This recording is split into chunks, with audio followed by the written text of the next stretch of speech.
আসসালামু আলাইকুম দর্শক, আঙ্গুরের কালার চলে আসতেছে। এই যে মাশাআল্লাহ কালার আসতেছে, লাল কালার।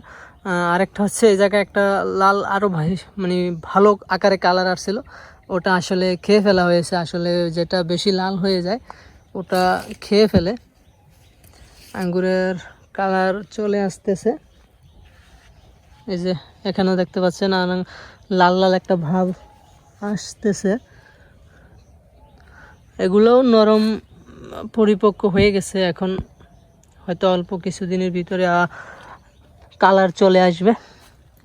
এই যে দেখুন, এই যে একটা হালকা ভাব আছে, কালার আসতেছে।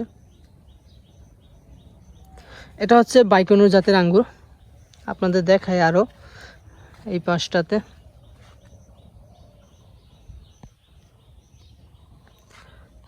এখানেও কালার আসতেছে, বোঝা যায় কিনা আসলে বুঝতেছি না, মোবাইলে আসলে ওরকমভাবে বোঝানো যাচ্ছে না।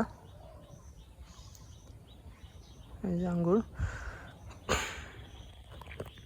কালার চলে আসতেছে। এটা হচ্ছে বাইকনুর জাতের একটি আঙ্গুর।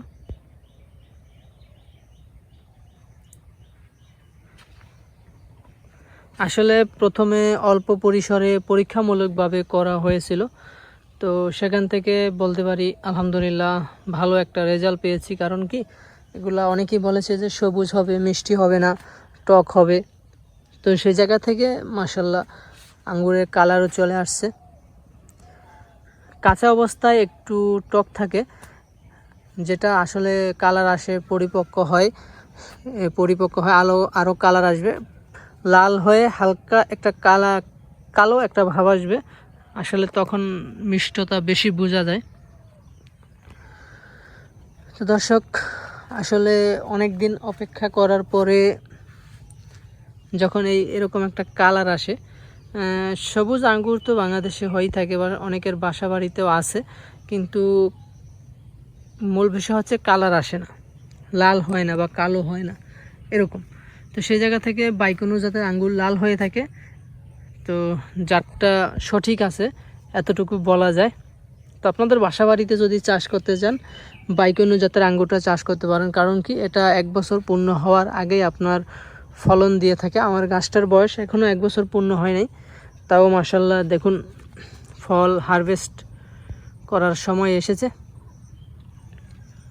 এই গাছটা আরও পরে লাগিয়েছিলাম, আর কিছুদিন পরে যখন ফল হারভেস্ট হয়ে গেছিল তারপরে আমি এই গাছটা রোপণ করেছিলাম। আর এখন 1 বছর পূর্ণ হওয়ার আগেই আসলে নিজে ফল হারভেস্ট করতেছি। 7 মাস 8 মাস এরকম গাছের বয়স হলে আপনার ফলন চলে আসে। তো দর্শক, আপনারা যারা বাসা বাড়িতে চাষ করবেন এরকম আঙ্গুর, তারা বাইকনুর জাতের আঙ্গুরটা চাষ করতে পারেন। আপনারা সকলে ভালো থাকবেন। আল্লাহ হাফেজ।